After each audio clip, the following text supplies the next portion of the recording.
Good morning, everybody. Thank you for joining us today. My name is Susan Merrill O'Connor. I am the Director of Communications at the Center for Nonprofits, and this program today is Stress Management During COVID-19. For those of you that are not familiar with the Center for Nonprofits, we are New Jersey's umbrella organization for all 501c3s, where our programs include advocacy, public education, capacity building, member services. Thank you to the many members on this webinar today for supporting the work that we do on behalf of all of New Jersey's nonprofits. As part of the Center for Nonprofits, you're part of a national network.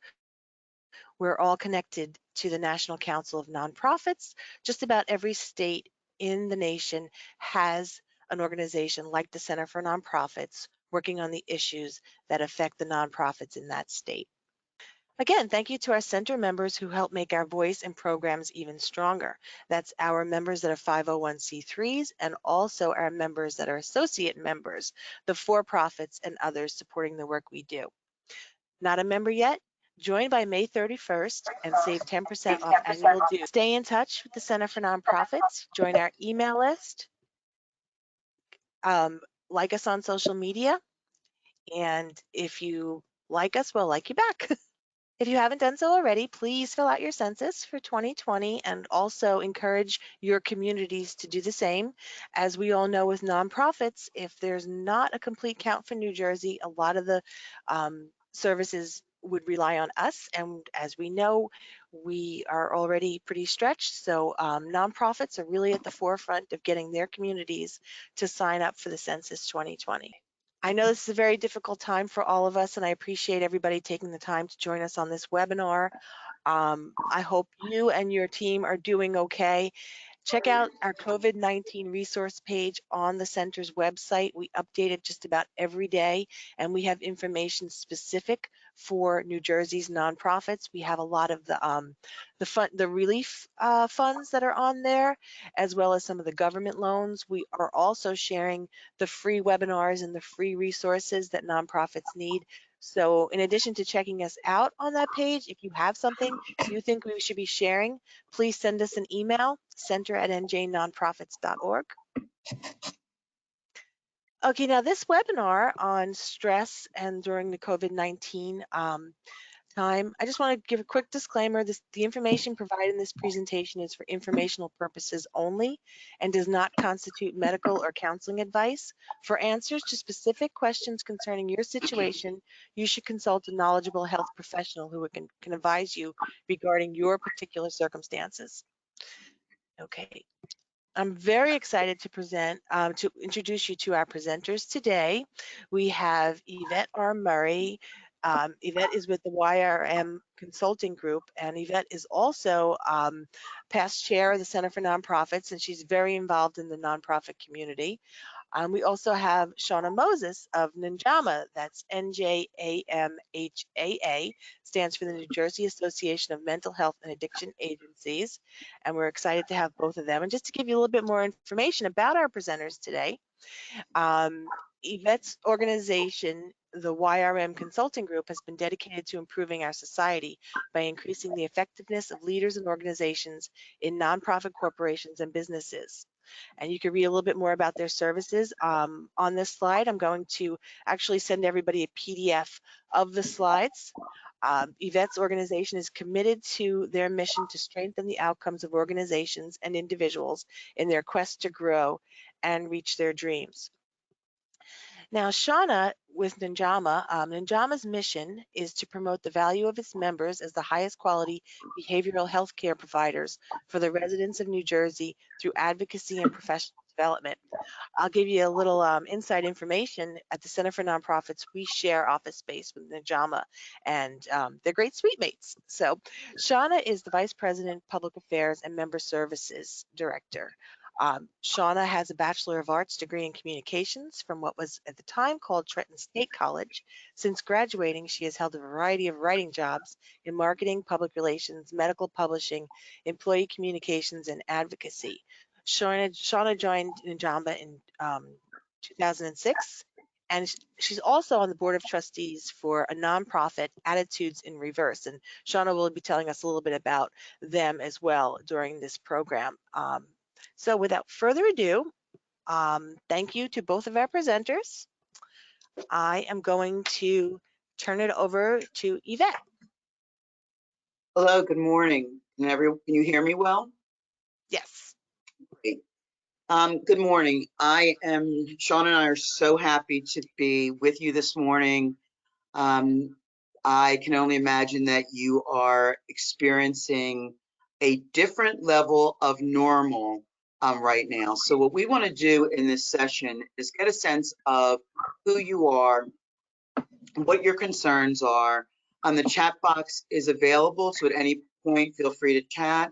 The way we will be running the webinar is that you will have opportunities to give us information by and some of the polls.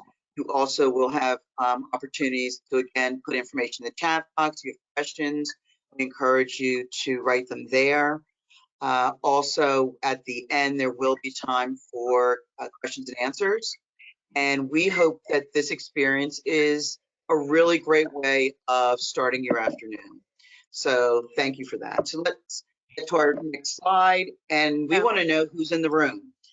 For many of us, one of the challenges, at least that I've faced, is trying to make my home a workspace. And many times I feel like I'm the chief bottle washer, and literally I'm washing bottles at times. So what we want to know now is, and would like you to poll on, is what is your current role in your nonprofit? How did you sort of get here? So your options are that you're senior staff, your direct service provider, program or support staff. I'm a board member. So take a minute now and please vote. Great. So we're getting some responses in. Just a reminder, though, if you have a very specific question, put it in your question box and not in your chat box, because we can go back and look at those questions. And if we can't answer it on this webinar, we'll get back to you. All right. So we'll give everybody a couple more seconds because I see the poll. Well, okay. So we should be able to see that we have 41% of you are senior staff, 31 direct service providers, 15% of you are support staff, 2% are board members and volunteers, and about 10% are other. Okay. So given that, and people are senior staff, and I'm going to ask you to sort of jot down some notes. What is it that you are hoping to get from the session today? I'm going to ask you just to jot some notes down. We do have close to 200 people, so we'll sort of move and switch as necessary. So why are some of the reasons that you came to this workshop today? What are you hoping to get? So we have some people not only looking to reduce stress for myself, but our staff, help me cope with new normal for myself and my team. Okay, some people are having trouble here hearing us. Is anyone speaking yet? As far as I know, we're good. Okay. I'm here to gain as much knowledge as possible. Okay. Well, that's a good place to start. So, Susan, next slide. Sure. So we have the game changer coronavirus slide. We're all seeing that, right? So when we think about COVID, one of the things, and I don't know about you, but I am really, it's been a struggle to manage all the technology, all the information that's coming in from the government, information that is necessary for our staff, and also as we work together with our boards to make decision about what's next. Susan, are they looking at Mindful Moment? I hope they are. Okay, all right. So what I'd like you to do right now is, and I'm sure most of you are sitting, so what I'm going to ask you to do is to take a second to stand up. I know it's annoying, but you probably haven't stood up in the last hour. And what I want you to do is just take your arms and stretch them to the sky as far as you can go. And then I'd like you to take your hands and put them, you have a seat, and then take your hands and put them in your lap. And what you'll notice is that for some of you, your hands will actually face up from your thighs, and for others of you, your hands will actually face down. What's important about where your hands are is that it tells you sort of what you need. So if your hands are down, that is a grounding position. It basically is, I'm trying to stabilize right now and sort of get my bearings. When your hands are up, they're opening, it's an opening activity, and that you're looking to bring hopefully good stuff in.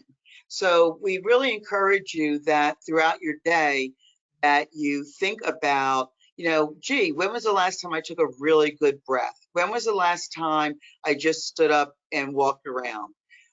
When is that moment where I'm feeling overwhelmed and panicked? And that usually is a great time to just stop, drop into your body, and to take some breaths. So we wanted to start there because we think that it's really important that we're kind of that we're monitoring what our mood is and sort of where we're going. Next slide, Susan. So here's another poll. We want to know, how has your organization adapted to the COVID virus or the impact of COVID? So you as an organization may not have individually, as an organization, been impacted in a negative way. So if you find that none of these responses match you, feel free to use the chat box. And also, although you can only pick one, I know many of you are probably having to deal with a lot of these, at least more than one. So I guess pick your top one. So we're getting a lot of experience in negative financial impact, and some people have been unable to move because all activities have been moved onto an electronic platform. Okay, I'm going to close. Give people couple more seconds here. And here are the results.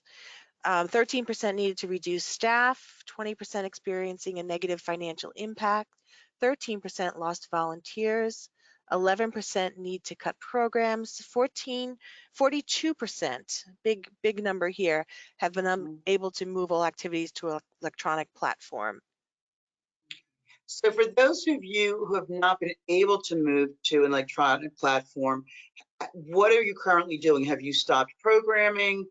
How have you sort of adjusted around this space of unable to move your activities? How is that impacting you and or your organization?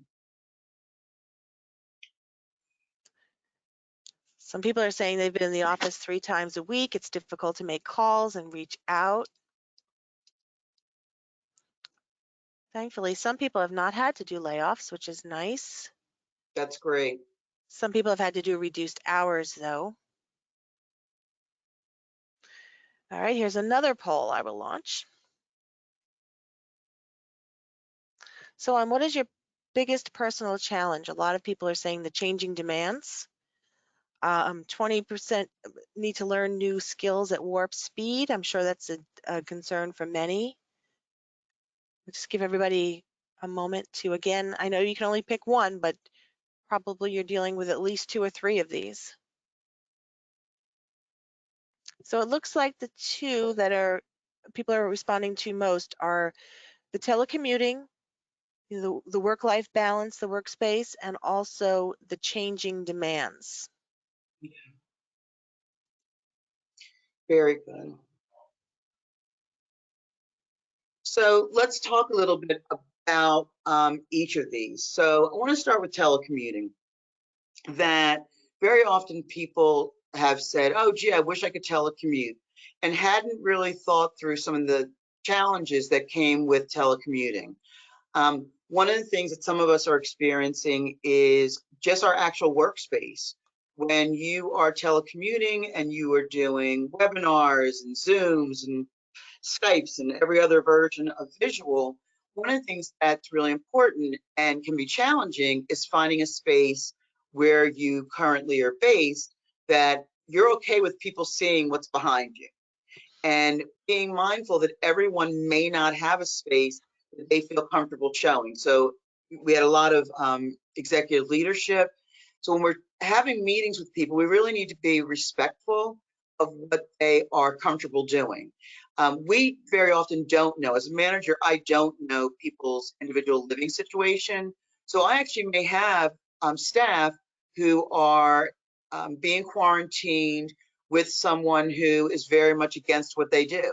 They may be in a domestic violence situation and their partner may be trying to sabotage their work life. The other thing that may be happening is you are attempting to school your children at the same time that you're attempting to work. And our jobs may not have asked the question, gee, what is the bandwidth you have at home? Because for some of us, the technology really is challenging because we just don't have the infrastructure set up.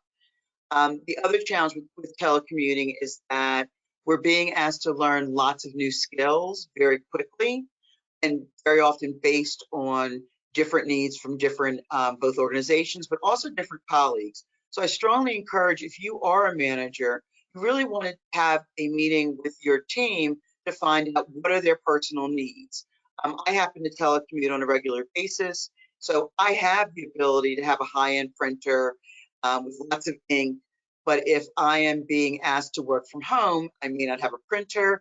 I may not have the ability to pay for additional ink. I may not have the resources to pay for the internet. I may be being asked to use my personal phone. So all of those things need to be considered because we want to make sure that we're not adding additional stress, and particularly financial stress, to the folks that actually make sure what we do happens. What was the other one, Susan? Again, I can't see the poll. What was the other one that rang high? Changing demands. And then can you put in your chat box, what are some of the changing demands that you're finding as part of your work? Just to go back to some people talking about the telecommuting, it seems that the workday has lost its edges. Some people are saying, when I mentioned it's like living on top of the store, you never feel like you leave work. And Absolutely. some people are just missing their coworkers. I know that's one thing at the center we're doing. We're missing each other. We do our Zoom call in the morning, but we do miss each other. GoToWebinar, actually, we use. Yeah. So in this particular case, what my team and I have been doing is that we do very much like Susan and the center does.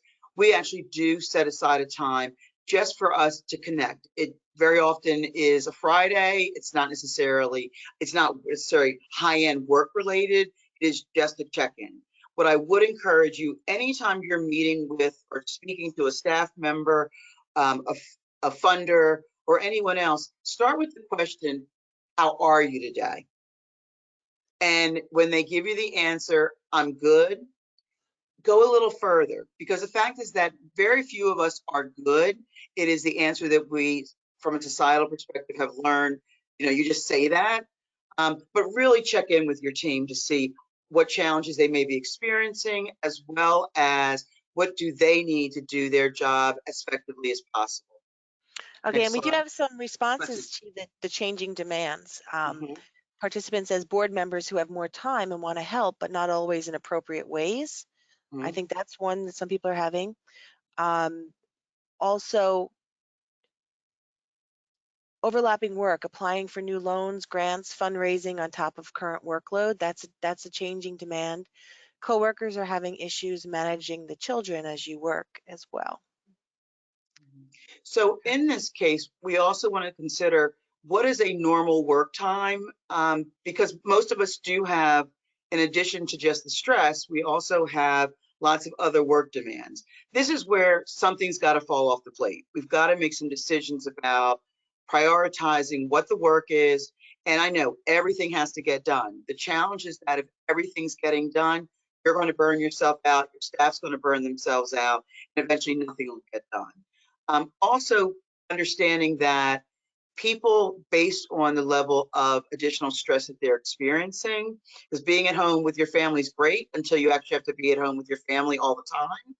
So being able to really carve out pieces of time throughout your day where you're able to sort of get up and retool. So it may be that if you're at home, if you're doing homeschooling, it might be you and your kids take a walk at some point during the day, during the actual work day, in order to get all of you sort of thinking in a different space.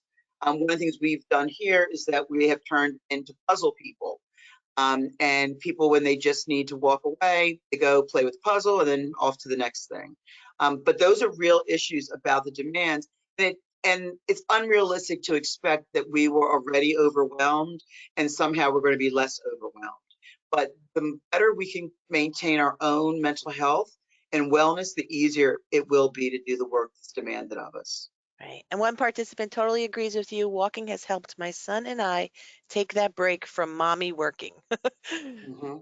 Yeah, I mean, Mhm. it really, and even to have, I mean, I've had my kids actually do some help. I actually, my neighbor yesterday, their children were outside drawing with chalk, and I asked them to draw me a picture. And every time I come home, it's like so nice, and I smile when I see it. So really, again, thinking through um, what are new ways that can be supportive to both you and those that you care about. Next. Okay, so why does stress awareness matters? Very often you'll hear this is stress management, that during this time, we have to be aware that we're actually under stress. Um, I was actually prepping for this course yesterday, and in the midst of prepping, found out that a very close colleague had died, and I lost it. So I needed to be aware that I just didn't have the headspace or the bandwidth because this just threw me for a loop. Acknowledging that. If you're unable to do something because you just realize that your body can't take on one more thing or your mind can't take on one more thing, make it an organizational space so people can say that they don't need to hide the additional stress that's being piled on them. And again, this is where we have to look at, all right, what are the things that need to get done in a given day and what might be able to be moved, passed off to someone else, depending on where people are. So the first step is to be aware. Next Next, slide. Susan. Yep. So these, as you've already talked about, are some of the challenges that we're all facing. And it seems, well, it is, the news changes every day. So that alone has made it very difficult in order to find homeostasis. Next. Misunderstood, overworked, underpaid, and stressed out. Bound to lead to depression. Still enough of my problems. What can I do for you? And that's why it's important we ask people, what is it that you need that can help you to be more efficient? So we may have staff meetings, let's say first thing in the morning. Well, that may not work for everyone because there are other things they're trying to manage first thing in the morning. So instead of just setting meetings, really, and I encourage you to use Doodle to make sure you're choosing meeting times that really meet everyone's needs and not just some people's needs. Next. I love this. I actually have this posted now in my office that the work we do always requires resilience, and the resilience tree gives us ways to regroup and to recondition our brains. The great part about our brains is that they are very elastic, so neuroplasticity. And the more we do the right thing, the more often we're going to see and feel the right thing. It's only when we continue to sort of go through the ants or automatic negative thoughts. And when you find that you're having a negative thought, really, again, this is an opportunity to stop, take a deep breath, and really sort of say, okay, what's going on with me right this second? And then to address it based on what's going on. So yesterday, after I got the news of what was happening, I had to regroup my schedule. And I went for a drive and I drove for 2 hours, an hour down, an hour back. When I came back, I was ready to work, but I needed a different line of vision. So really have a list and create a list of things you can do when you hit the wall, because very often when you hit the wall, the last thing you can think about is what can I do to get off the wall. Next. So what is stress? Stress is a dynamic condition. It's how our bodies respond. So for some of us, it might be headaches, it might be shoulder, it might be backaches. For others of us, it may be that we're having difficulty sleeping, that it may be, when it says result of interaction, it may be both something that's happened, or something you're worried about. There are two emotions that really are not helpful when we think about stress management. And the first one is worry. Um, some of us don't like to fly on planes. This is prior to COVID. And what we do is we hold on really tight to the sides of the seats. And it's like, oh, if I hold on really tight, the plane won't go down. That's not kind of how it works. So really, again, being able to connect in, the interaction may be both something that you're aware of or something that you're not necessarily aware of, or secondary. So again, yesterday, as I continue to hear information about individuals who are hospitalized, staff members who are ill, or have family members who are ill and have passed, that the interaction may not be my direct experience, but we really have to be mindful of collateral experience and virtual and vicarious trauma that many of us will experience. Also remember that it's personal. Each of us is going to come to stress in very different ways. And it's subjective. What stresses me out may not stress you out, and that's just fine.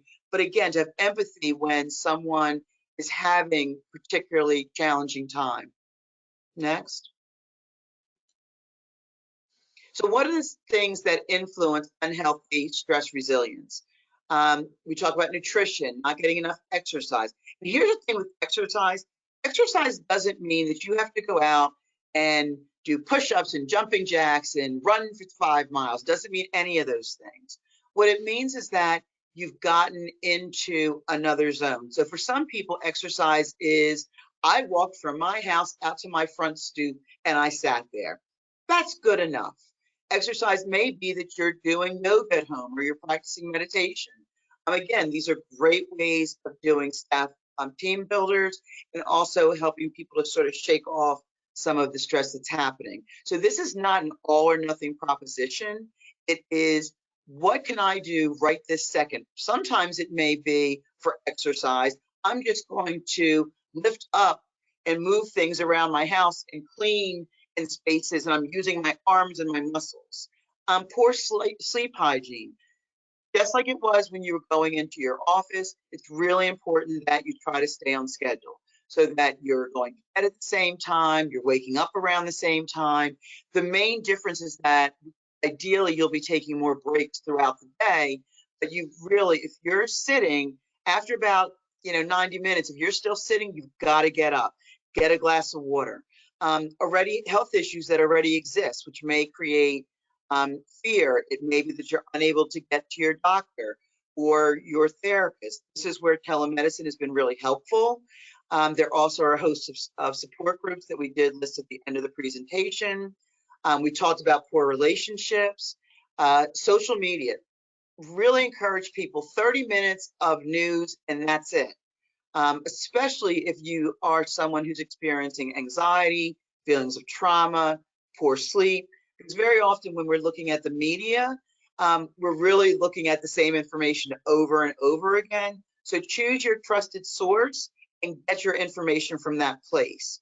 Also being mindful that the fact that we're looking at screens for most of us all day long, that our eyes get really tired. So you want to make sure that you're giving your eyeballs a break and as you're walking around. So just be mindful of how much social media you're using. And if you're noticing that when you are reading social media, you're feeling anxious and you're really not feeling so hot, stop doing it. Our environment, when there's an opportunity, definitely get yourself outside. If you have windows, sit near your window if you can to do some work.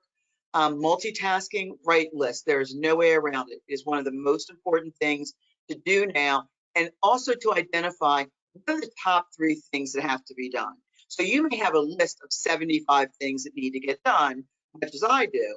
But I choose every morning, what are the top 3?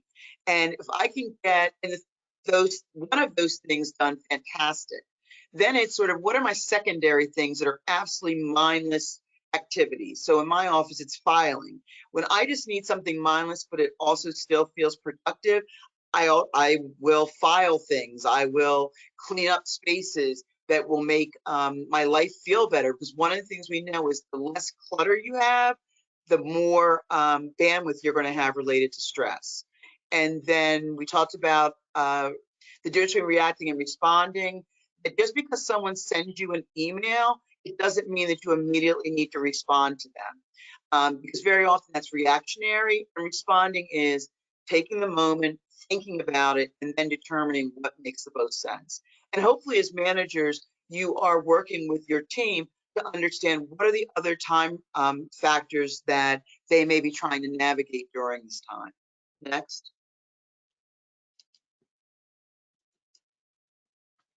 So this is a mental health continuum, and I'm going to sort of leave that to its own because I want to make sure we have time for questions. And you will get a copy of the presentation. If you are having difficulty sleeping, I strongly encourage you to think about, again, taking warm milk in the evening. Go figure, it actually works. Throw a little nutmeg in it; it's good for your heart. You also want to consider what are some of the, are you waking up at a certain time? In your bedroom, do you want to make sure there's no blue light? So you want to turn off your TVs, your computers, whatever happens to be in your bedroom, because blue light interrupts your sleep pattern. So with this mental health continuum, I'm going to just let this be one of the slides that you have a chance to sort of dig more deeply into. You also will have my email and Shauna's email if you have questions about some of the additional information. Next.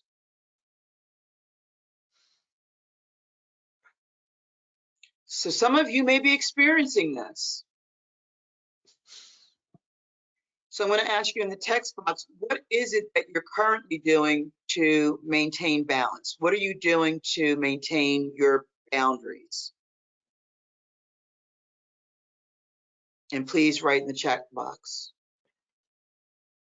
I go outside a lot, play with my son, maintaining work downstairs, getting up and leaving my space, trying to keep a routine. I do not check work emails outside of work hours, That's scheduling walks, fantastic.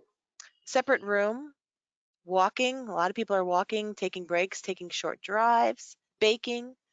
I turn off my email during lunch. Some people are just saying that is the issue. It's just difficult. Mm-hmm. Cleaning, working on a schedule, turn off transferred phone, just being disciplined with time management, keeping track of my time. It's hard to detach, building in self-care throughout the day, walking boundaries at the end of the day, um, really turning off everything at 5 p.m. to cook dinner together. When it's the end of the day, I power off my computer and don't power it back on until the next morning. Try to work a 9 to 5 only. Start my day early, announcing I'm home when I go upstairs. Mm-hmm. That's Um, great. at That's a 5 great o'clock, one. I say thank you. I completed the hours at working at home, breathe, and start dinner plans. Those are great strategies. One of the things sometimes that I find is I need a nap. That I do therapy in the evening. So there are times that I just realize I'm not good for anyone. So that's why it is important to really create space. One of the things I've noticed now that we're not driving, I'm not driving, it's almost as if meetings have now become blocked into those spaces. In your calendar, in your daily calendar, you want to block space where you're not to be anywhere. You're just making a choice of what you're going to do. And it's maybe a little longer. It may be that you take, instead of an hour lunch, you might take an hour or an hour and a half lunch and then catch back up. Either you're coming in early or you go in late. But one of the benefits of telecommuting is that you do have the flexibility. And if you are a manager, really encouraging you to encourage the ability for staff to actually have formalized times that they're not working, which may be very different than what it looked like when we were in the office. Again, these are some of the things and that someone might use. I have a very comfy blanket, and I realized that it's actually weighted. And I bought it for someone else, and I realized, gee, it really works for me. Just to be able to calm down. If you have animals, being able to engage them. So those can be self-soothing activities. taking your mind off of what's sort of happening. And we talked earlier, some examples about puzzles and books. Now with my walking, I'm starting to use the books on the audio books, which I've never been able to use because I get distracted. And now I'm finding I'm really enjoying it. So ask yourself, are there things that you always wanted to do and never had the time? And consider that time that you normally be driving to meeting or driving to work, that gets to be free time. And how are you going to use it? I love the idea that families are cooking together. If you are not, if you happen to be on your own and you're not with others, make yourself a great meal. Consider one of my clients now is actually dating themselves. They get dressed and they prepare as if they were going out with other people, and they have a great meal, and they just sort of settle into the new normal. For some of you, you are using the online capacity to do happy hours. One of the organizations that I worked with recently did a dance party for the clients that was virtual, which went really well because it got people moving. So again, this is a chart that you can look at afterwards, but we really wanted to make sure that this was there. I know that being at home makes you want, for some of us, makes us want to drink alcohol or drink coffee or caffeinated beverages. Really encourage you to be mindful and to keep track of how much caffeine you're ingesting, because caffeine will make you very tired and also can add to the anxiety and being jitterish. Next. And I'm now going to turn this over to Shauna. Some of the things I'm going to talk about are going to enforce what Yvette had covered and what some of the attendees had said.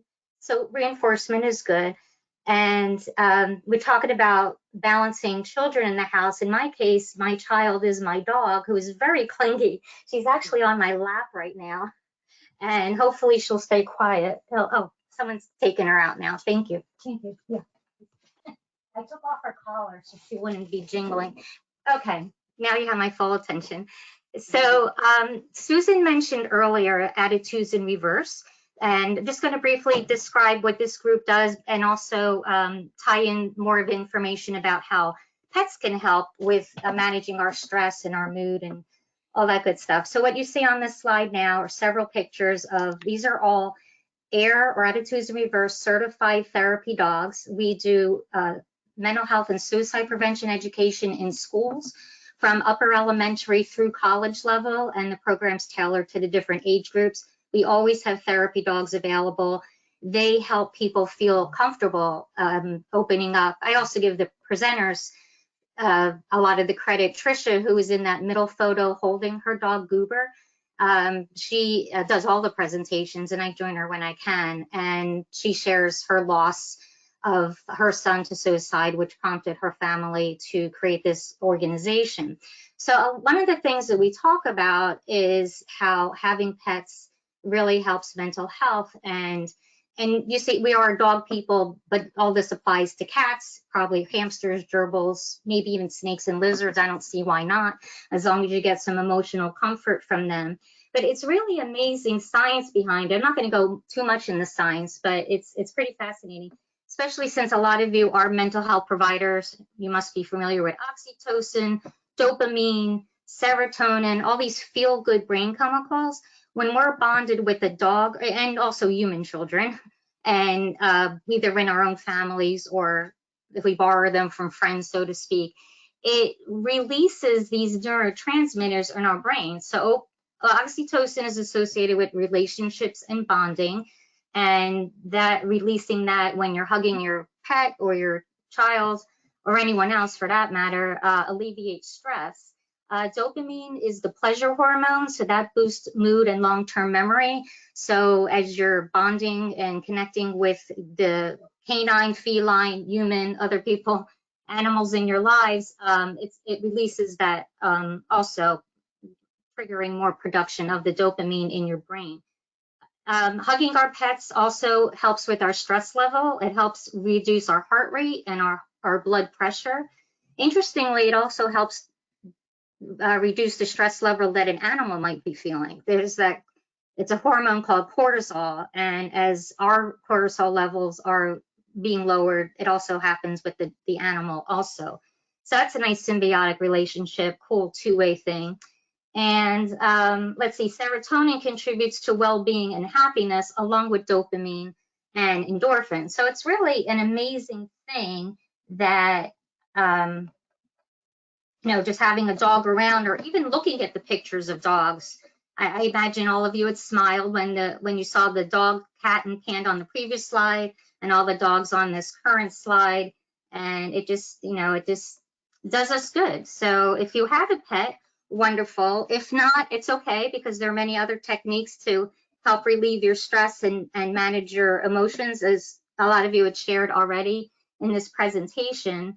So if you can go to the next slide, Susan, that would be great. Although we will miss the dogs, but that's okay. So what NJAMHAA is, we're a trade association, and we represent providers of mental health, substance use services, also other services like supportive housing, supported employment.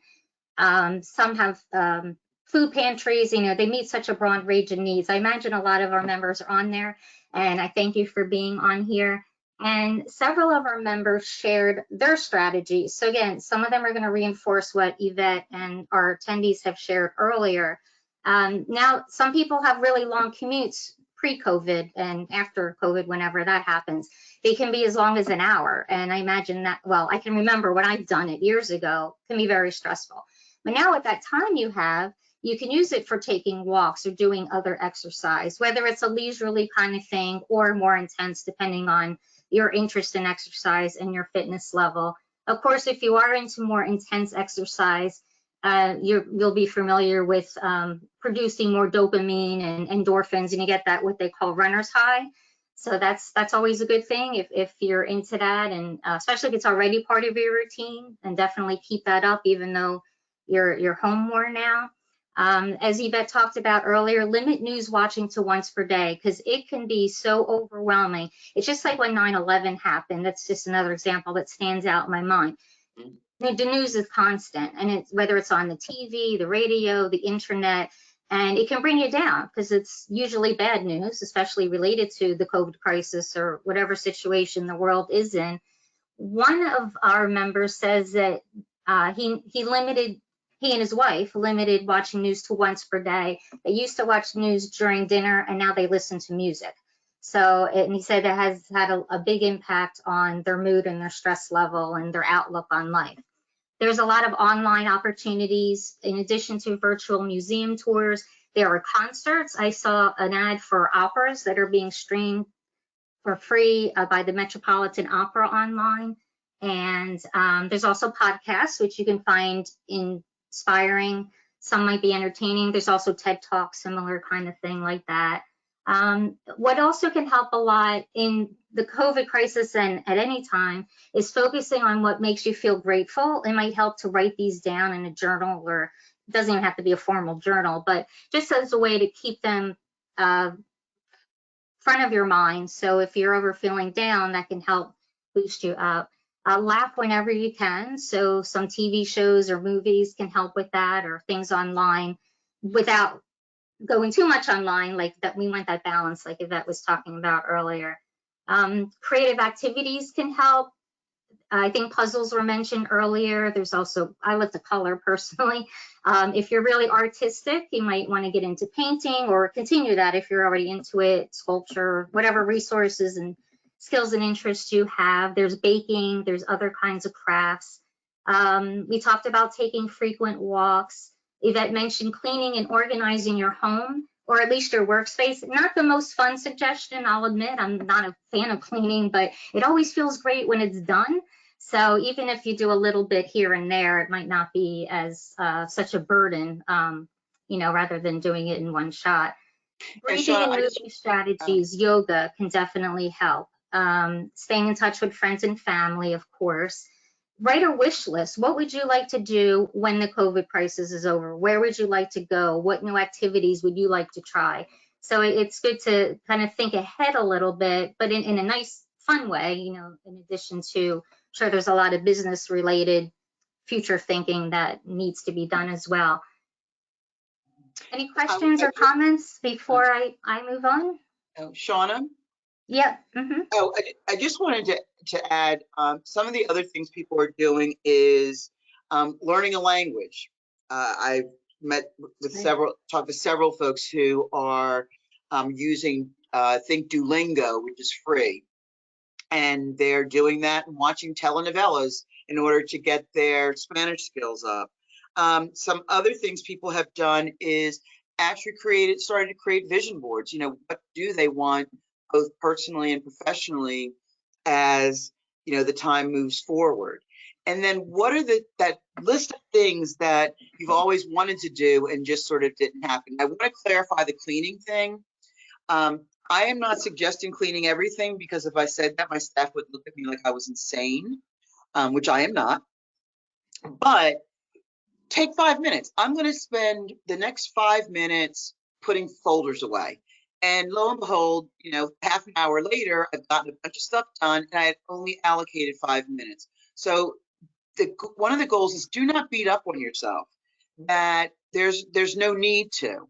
You do what you can do, and whatever you've done is sufficient. That's great. Thank you. A couple Any of other? comments that have come in that people Mhm. want to remind us that going back to the animals, that zoos have live cams right now, so it'll be Oh, fun wow. to check out. Also, Trisha from Air says that her dogs are actually doing virtual visits, so you might want to check out their website. Shauna, what's their website? It is AIR, AIR.NGO, stands for non-government organization. So Okay, AIR.NGO. great. Yeah, Go ahead. one of the other things that I've found, I mean, and nature is absolutely important. The parks, I think the county parks have just opened up in New Jersey, and those are great places to just be in green space. So yesterday, as I mentioned, when I actually went down the shore and I worked on the beach. You can't be on the boardwalk, but you can be on the beach. And I was there for 3 hours, and it was great to just get out of my head and out of my space and to feel larger. So, you know, again, looking in your local community, you know, Duke Farms, if you're in the central New Jersey area, amazing place to go, to walk, to sit, and just be, and not have to worry about social distancing. It's Yeah, true. I somebody was here. there. It is beautiful. That's an excellent suggestion. Also, I see there's a question if there's a yoga webinar available. At the end of this PowerPoint, there is a link to a YouTube video on yoga. And I'm sure there are a bunch of them out there, but I know we'll at least have one specific link for you at the end. And also when around yoga, that again, it's not, oh, I have to do every pose over the next hour. You can actually go online and look, and for free, and go on YouTube and say, I want to learn to meditate for 10 minutes. John, Jon, Kabat-Zinn, has a great number of videos that are online if you're interested in meditating. If you notice that you're having a particular kink in your body, go online and say yoga for back pain, and they'll give you very simple stretches, or stretching for back pain. So it's important that you're monitoring and taking care of your body. One of the things that I bought prior to, well, actually I had it here, was Epsom salt, and I make myself take a bath once a week. It's just hot and warm, and I do nothing. Or I might read a book that's been calling my name for 10 years. So those are also things that you can consider. Couple of things. What was the free language learning that was mentioned? It's Duolingo, Doulingo, and it's all kinds of languages. The other place, and actually it's a place where you donate, is called Spanish. Oh, actually, I'm not going to tell it. I'll add it to our list when we send it to you, so I want to make sure it's correct. Okay. And also, people are asking, are the parks open? Has that been something? I guess we should all be checking our news daily on that. Yeah, my understanding is that the parks opened yesterday. That doesn't mean they're open. Okay. Yeah, I don't think that's universal yet. Yeah. Yeah, and I see a number of people who are talking about their staff actually contracting COVID. And one of the things we know about COVID is that it is a very challenging recovery, even if you didn't go to the hospital. It really impacts the body in lots of different ways. So people may need to be on an abridged work schedule. And one of the nice things about telecommuting is you're looking at both what the work is and also what the amount of time is. So there are some weeks that I might decide, you know what, I need to do other things in the afternoon. This is too much. I might decide to work on Saturday morning to sort of pick that time up when it's quiet in my house and everyone's sleeping. Or some people work late at night. So again, really trying to adjust your schedule to what is necessary. Great. That's excellent. Also, if I can just take a minute, this is Shauna again. I also received a lot of recommendations from our member providers about how they're encouraging their staff, their teams to take care of themselves. So in addition to the specifics we talked about that you can apply for yourself and encourage your colleagues to do the same, when you have your check-in meetings, encourage some non-shop talk.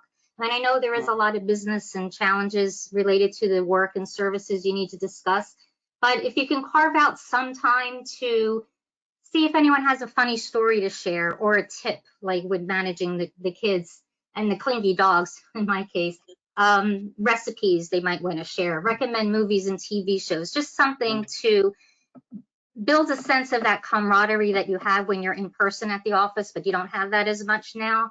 So just try to build that. Encourage teams to meet virtually for lunch through Zoom or any other program like that.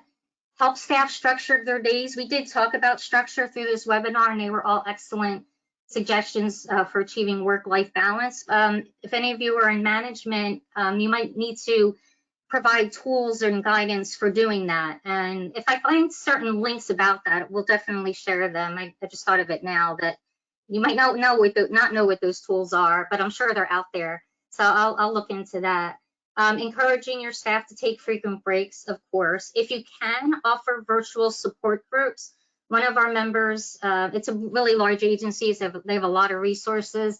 They created a 4-week webinar series that focused on a different topic that built on each other over each week, like breathing, pausing, moving, nourishing the mind and body, getting sufficient sleep. And that's all aiming for the goal of reducing anxiety and stress and improving their mood. Another place had created a serenity space in each staff break room. I know not everybody would have the facilities to do that, but if it's possible, that would be wonderful. Another hospital established a food fund to send meals for staff. And on a regular basis, you can share inspirational quotes, tips, stories about particular employees celebrating the great work they do.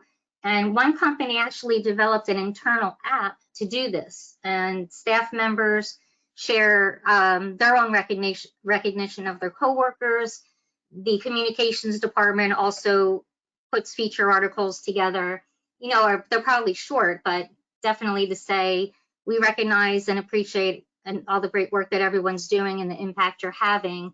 And the inspirational quotes, they can always go a long way. And I know there's a lot of them online. So just some few suggestions that could work for yourself as well as your colleagues and your friends and other people who are, you know, dealing with all the many struggles related to the crisis. Anything after. Thank you. I'm sorry. I see one of the questions is staff always say that they're good and when you do a check-in.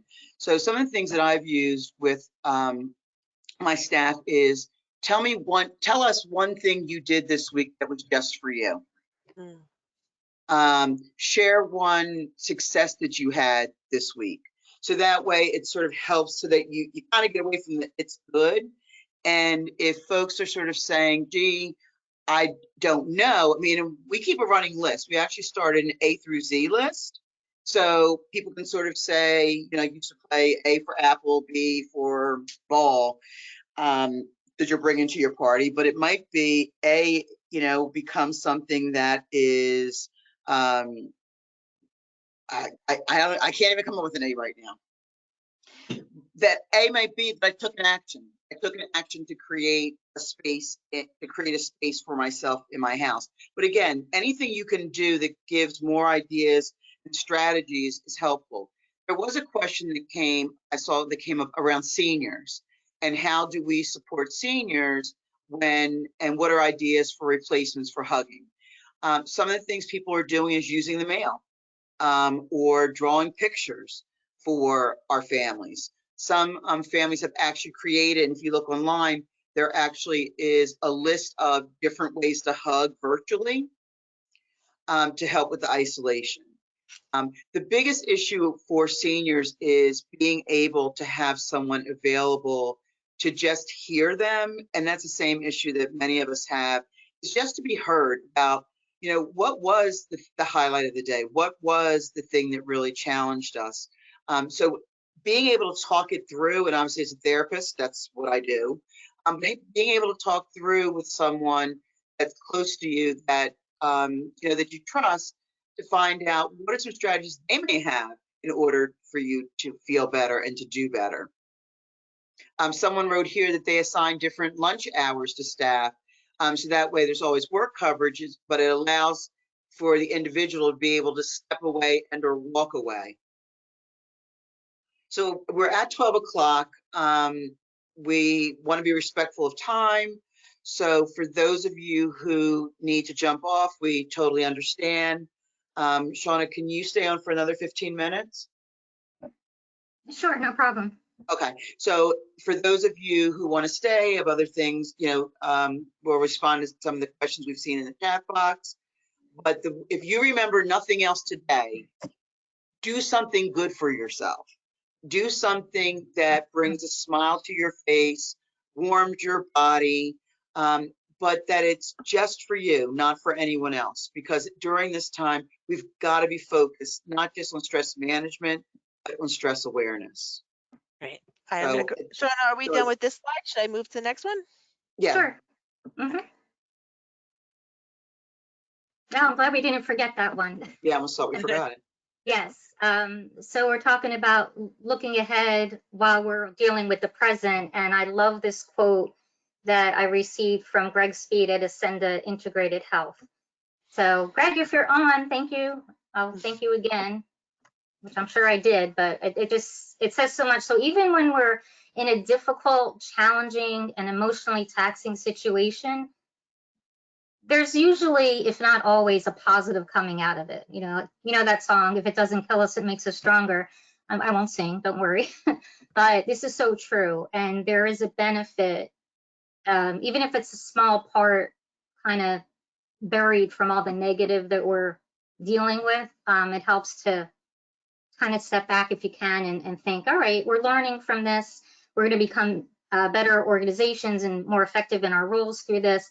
Actually, just before this webinar, I was on a conference call with several of our board members, and we were talking about the post-COVID world. And we're talking about things that have really helped during the crisis, like the increased use of telehealth, and it's been very well received by a lot of the clients that our members serve.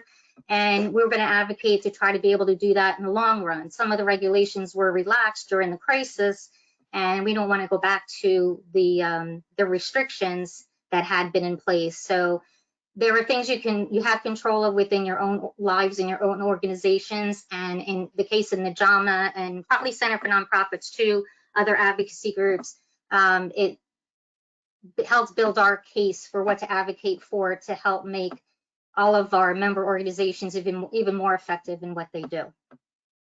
So we learn a lot, keeps it interesting, sometimes in good ways. So Susan, can we do the last slides, and then we have resources. We'll be adding to the resources before Susan sends this out. And what I want to do is close out formally, and then for those who want to stay on for the next 10 minutes or so, there are a bunch of questions that are in the chat box that we're happy to respond to. But really glad that you participated in the session, and looking forward to seeing you, high end quotes, in the future. Susan, you have anything else you want to say to close it out? Just everybody, thank you for joining us. Thank you, Shauna and Yvette. This has been great. A lot of information, a lot of follow-up information that we'll be sending as well. I guess if anybody has any last minute questions, put them in the questions box and we can read it. People really want the recorded links to get a little bit more time to listen to some of the suggestions, and also everyone will get a PDF of the slides so you can read them. Thank you for the county parks information. That they aren't open yet, but they're looking to be open. And this is the other challenge, that very often the information that we receive seems to constantly move. So the information I was given was not accurate, but I'm looking forward to the parks being open. Someone wrote, what about not getting caught up policing everyone else who may not be doing social distancing correctly? I love, and they wrote right with quotes on it.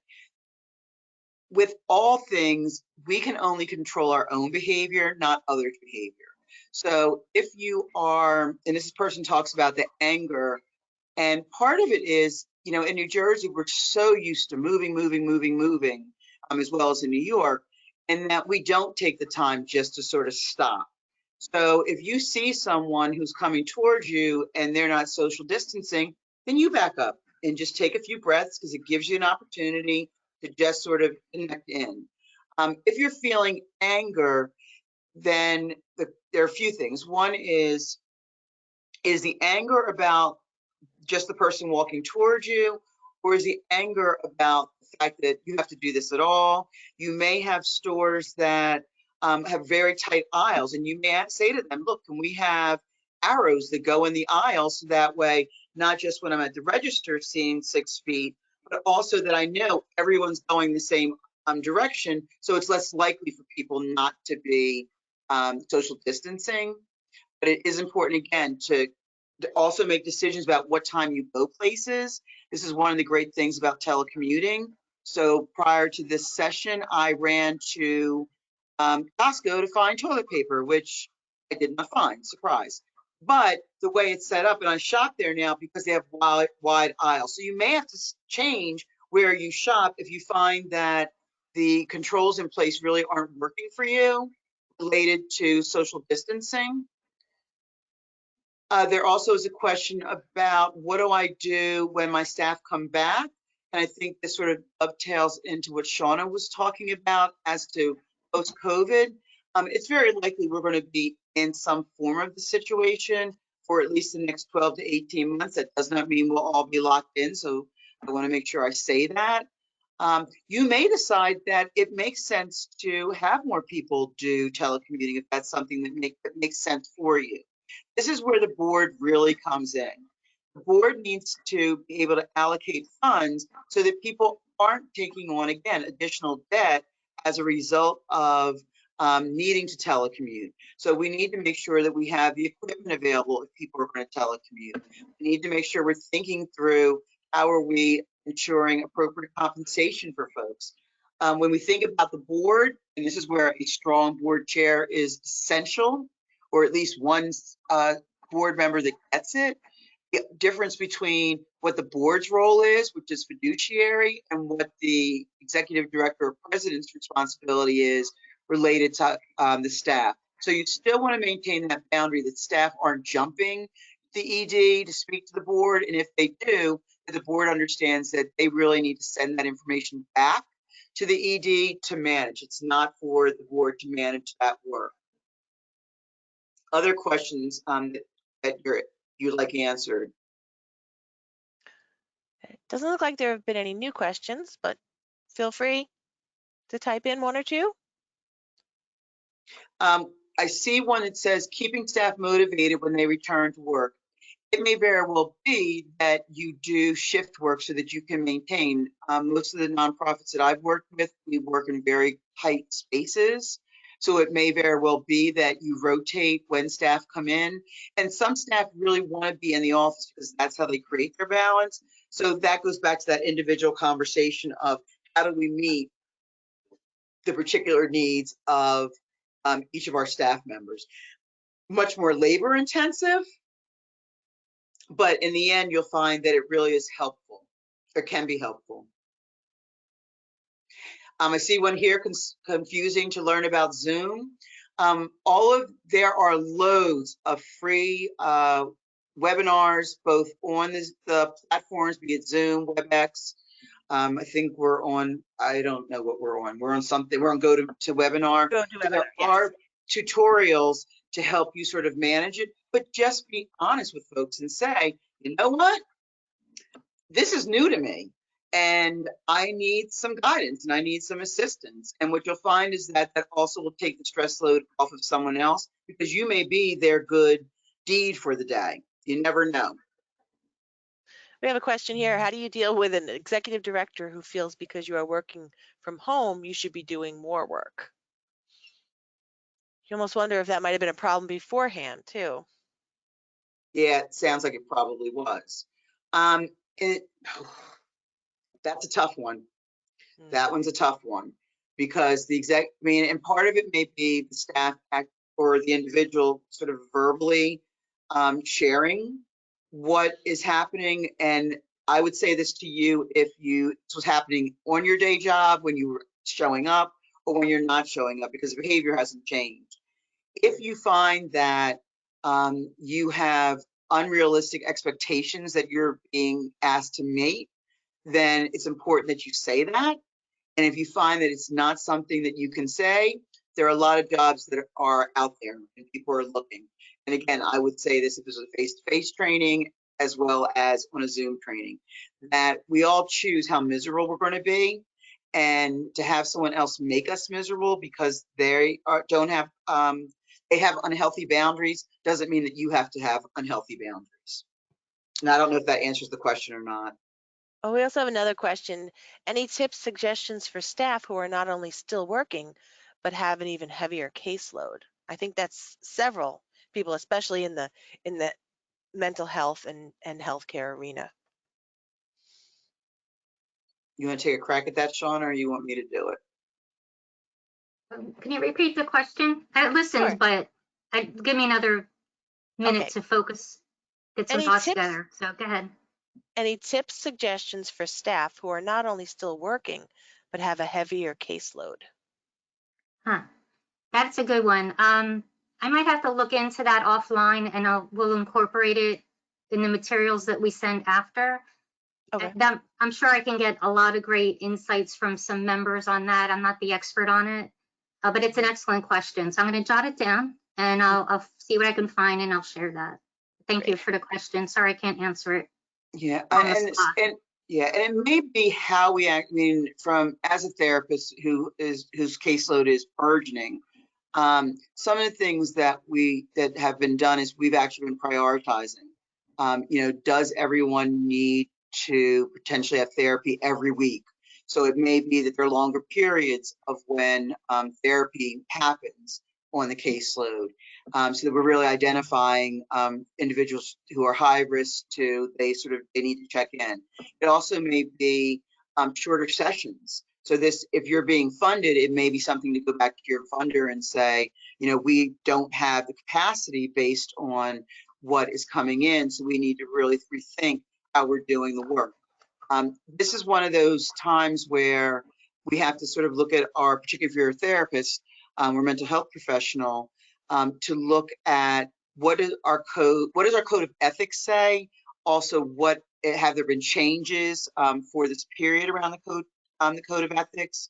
I know that for some states, they're licensing people in multiple states where that was not the case in the past. But it really, we have to do our work differently. So, in my case, we've moved down to 30-minute sessions, unless it's a particularly challenging case where we may have additional time. It also may be that the supervisor may have to help with some of the paperwork that has to go in, because as many of us know, therapy can be very labor intensive, particularly if you're in an organizational setting. There's loads of paper. So it may be, are there ways for us to streamline what we're asking people to do? And that's usually best asked of the people who are doing the work. We have another question. Any suggestions for a supervisor reminding employees of something that need to be completed by the end of the week, The workers are very stressed and are venting, but not explaining what, as a supervisor, I can do to help them. I think the whole So, communications thing is sort of set off kilter with with all of us working remotely sometimes. and I think it also comes back to asking ourselves, does this email really need to be sent? Do these people all need to be on this particular call or a Zoom, whatever it may be? Because again, these kinds of things can be great, but they also can feel like time suckers. So if there's certain things that are due, then part of the question may be, what do we need to adjust in order to make sure this thing that's due can happen? And as we talked about stress being subjective, that one person that may be not a problem, I can cover everything I'm already doing, I can get it done on Friday. And there may be someone else that says, you know what, I'm burned through. And at different times, people are going to be in all of those spaces. But I think that if we can reduce unnecessary emails, that's amazing. And I really have encouraged most of my managers to do bullet points. So two things: to make sure you're sending stuff that's bullet pointed, and then highlight what is the absolutely essential thing people need to see. Because again, we're being asked to read so much information that it's hard to decipher what is important, what's not important, sort of where to put things. So if you are a manager and there's certain things you need, then making sure that you're sort of saying, here needs to be the priority thing for this week. And to have a space for your staff to say, well, you said that's the priority, but here are the other 5 priorities you gave. And as a manager, it's our job to help them navigate that system. Great. I guess another question, how can you address that you need more than a 30-minute break to get through your workday? I would imagine we Uh, all need more than a 30-minute break. if you are working, and first off, it's illegal. Let's start there. Old school, it's illegal. You can't have people just work and never stop. So if you're working and you're in a much more contained environment, then you need to make sure you're taking that 15 minutes in the early, 15 minutes in the afternoon, and be at that half hour in the middle. Having a conversation, because guess what? You're not the only person that needs more of a break potentially than half an hour. There are other people who I'll barrel through my half hour, but I want to make sure that I am, leaving a half an hour early from my workspace. So this is where that negotiation with the manager has to come in, because very often when people, and this is, again, if we're working remotely or not, where people will say, okay, you need to be here from 9 to 5, your 2 15-minute breaks and a half an hour. That's great, but understand, when you are a time watcher, I become a time watcher, which means whatever happens after 4:30 or 5 or the end of that day, it's done. But again, we've got to ask for what we need, and to suggest that people can do more and they can do it without breaks in such a challenging time is very unrealistic, and it's unfair to our workers. Mhm. Well, it sounds like there's a lot of frustration. Sometimes the supervisors sound frustrated when you contact them for assistance. That can become stressful because you may be bothering them. I think we all feel that way, that we might be bothering somebody because we know they're so busy, but we're all busy. And that's their job. Mm. My job as a supervisor is to ensure that the people who report to me are able to do their jobs in ways that make sense. So if you are a supervisor, then part of your day should be carved out to actually be able to connect with staff, be it one-on-one, in a small group, however you've decided that makes sense. But that may not be something you did before because you walked by each other and you could see each other. I do encourage that if you're having meetings, that at least one meeting a week, you are asking people to put their video cameras on if they can. They don't have to leave it on the entire time, but just so you can sort of see what their affect is, because people can hide it behind a screen. And I know with my therapy clients, I need to see them, and what I see may not match what they're saying to me. Great. I think that's about it for questions. Any closing thoughts? And I thought all of Yvette's points and advice were spot on. They were excellent. Thank you. Thank you. I actually have two things. One is if you, and my sister, I have to thank her for this one. She found there are these wall appliques you can use. Doesn't damage your wall, just kind of sticks there. And she bought one that looks like she's in a windowsill looking out at the ocean. And she actually put little curtains up around it. And you would think that she was looking out at the ocean when she's working. So think about your workspace. Make sure your workspace is somewhere that's comfortable, that meets your needs, again, based on light or how comfortable your seat is. But you really want to make sure that just like you're sort of identifying, what you like in your space, you should also be identifying those things in your workspace. The thing I would encourage you to do at 12:20 is to stand up again. Get yourself a really good stretch. If you're unable to stand up, sit in your chair and kind of move your arms and just take a moment and ask yourself, what is something that I'm grateful for today?